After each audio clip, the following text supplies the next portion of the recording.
తాకట్లో ఉన్న మీ బంగారాన్ని విడిపించి ఆ రోజు ఆన్లైన్ రేటుకి కొంటాం. Sharma gold company.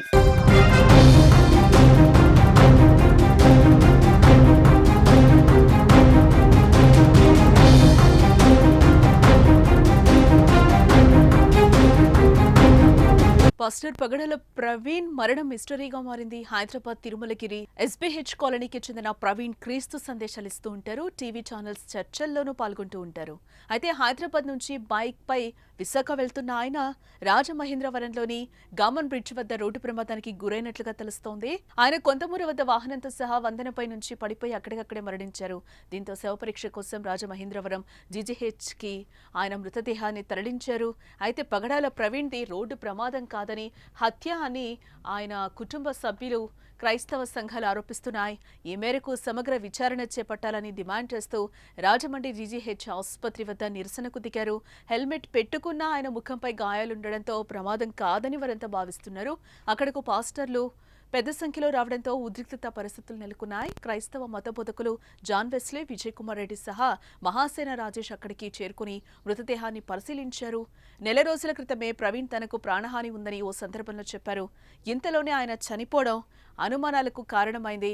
దీంతో పోలీసులు ఏం జరిగిందన్న దానిపై సీసీ ఫుటేజ్ ను పరిశీలించి కేసును దర్యాప్తు చేస్తున్నారు. ప్రముఖ క్రైస్తవ వక్త, డిబేటర్, మంచి ప్రసంగికులు, రక్షణ టీవీ వేదికగా అనేకమైనటువంటి చర్చా వేదికలు నిర్వహించినటువంటి ప్రముఖ క్రైస్తవ ప్రసంగికులు, సేవకులు ప్రవీణ్ పగడాల గారు అనుమానాస్పదంగా మృతి చెందడం జరిగింది. సో ఉదయం ఎన్ని గంటలకు ఆయన చనిపోయారనేది మాకు తెలీదు. ఆయన దివాన్ చెరువు రోడ్డు పక్కన విగత జీవిగా పడున్నారు. ఆయన తల మీద బలమైన గాయాలు అయ్యాయి. పెదవులు కట్ చేసినట్టుగా ఏదో బలంగా ఒక దెబ్బ తగిలినట్టుగా ఉంది. సో అది హెల్మెట్ పెట్టుకుని కూడా అంత దారుణంగా ఎలా అయిపోయారనేది మాకు అర్థం కాలేదు. రెండోది, ఆయన బైక్ స్పీడ్ గా నడిపే వ్యక్తి కూడా కాదు. చాలా శాంతంగా, సాత్వికంగా ఉండేటువంటి వ్యక్తి. సో అలాంటి వ్యక్తి అలాంటి భయంకరమైన పరిస్థితుల్లో మృతి చెందడం అనేది క్రైస్తవ సమాజాన్ని చాలా దిగ్భ్రాంతికి గురి చేసింది. సో కాబట్టి దీని మీద సమగ్రమైన దర్యాప్తు జరిపించండి అని చెప్పేసి పోలీసు వారికి విజ్ఞప్తి చేయడం జరిగింది. ఇందాకనే పోలీసు వారు వచ్చారు. మొదట దాన్ని యాక్సిడెంట్ అని చెప్పారు మాకు. అది సరిగా చూస్తే అది యాక్సిడెంట్ లాగా అనిపించలేదు. సో అందుకే మేము యాక్సిడెంట్ అని ఎఫ్ఐఆర్ ఫైల్ చేయొద్దని కోరాం. దాని అనుమానాస్పద మృతిగానే ఎఫ్ఐఆర్ ఫైల్ చేయమని అడిగాం. సార్ అలాగే ఫైల్ చేస్తామని చెప్పారు. ఎస్పీ గారి దగ్గర నుంచి సిఐ గారు అందరూ మాట్లాడారు. అలాగే ఫైల్ చేస్తామని చెప్పారు.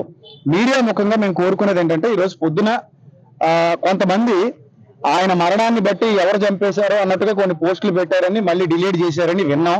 దయచేసి ప్రభుత్వాలు మీడియా ద్వారా స్పందించి ఈ మృతి వెనక ఉన్న చీకటి కోణాలు ఏమైనా ఉంటే వాటిని సమగ్ర దర్యాప్తు చేసి బయటికి తీసుకురావాలని చెప్పేసి మేము కోరుతున్నాం. ఈరోజు రాజమండ్రిలో ప్రవీణ్ పగడాల గారైన ఒక క్రైస్తవ ప్రచారకుడు, సాఫ్ట్వేర్ ఆఫీసులకు అధినేత, ఆయన అనుమానాస్పదంగా మృతి చెందారని మాకు తెలిసిన వెంటనే మేము రావడం జరిగిందండి. బాడీ మార్చిరీలో ఉంది. ఆ బాడీని చూసి, అలాగే అక్కడ యాక్సిడెంట్ జరిగిన విధానం చూస్తా ఉంటే కొన్ని అనుమానాలు అయితే ఖచ్చితంగా కలుగుతున్నాయి. దీని వెనక ఏంటనేది వాస్తవాలు తెలియజేయాల్సిందిగా ఇక్కడ రాజమండ్రి ఎస్పీ గారిని, రాజమండ్రి పోలీసు వారిని రిక్వెస్ట్ చేస్తున్నాం. దీనికి సంబంధించి తెలుగుదేశం పార్టీ మేము లోకేష్ గారికి మెసేజ్ ఆల్రెడీ పంపించడం జరిగింది. రాజ్యసభ సభ్యులు సానా సతీష్ గారికి, అలాగే ఇక్కడ వాసు గారిని కూడా ఇప్పుడు ఆయన కలవడానికి వెళ్తున్నామండి. లోకల్ ఎమ్మెల్యే గారికి, రూరల్ ఎమ్మెల్యే గారికి కూడా చెప్తాం. ఎస్పీ గారిని కూడా కలుస్తాం. దీని వెనుకున్నది ఇమీడియట్ గా వాస్తవాలు ఏంటో బయట తీసుకురావాల్సిందిగా, యాజ్ ఎర్లీ యాజ్ పాసిబుల్ బయట తీసుకురావాల్సిందిగా కోరుతున్నాం. ఎందుకంటే ఇది ఆలస్యం కొద్ది లేనిపోయిన అనుమానాలకు తావస్తుంది. ఇది చాలా సెన్సిటివ్ ఇష్యూ, మతాల విషయం అనేది. కాబట్టి దీని గురించి పోలీసు వారు ఇమ్మీడియట్ గా దీని మీద ఎంక్వైరీ మొదలుపెట్టి ఆ సీసీ ఫుటేజ్ పరిశీలిస్తారా, ఏదైతే మీ ఎంక్వైరీ విధానాలు ఉంటాయో అన్ని చేసి దీనికి కారణం ఏంటనేది మీరు బయటకు తీసుకురావాల్సిందిగా మిమ్మల్ని రిక్వెస్ట్ చేస్తున్నాం. అలాగే ఇప్పుడు ఆ యాక్సిడెంట్ స్పాట్ దగ్గరికి వెళ్తున్నామండి మేము. తర్వాత ఎస్పీ గారిని కూడా కలుసుకుంటాం. వారిని కూడా ఈ విషయం మీద కొంచెం త్వరగా చర్యలు చేపట్టమని రిక్వెస్ట్ చేయడం జరుగుతుంది.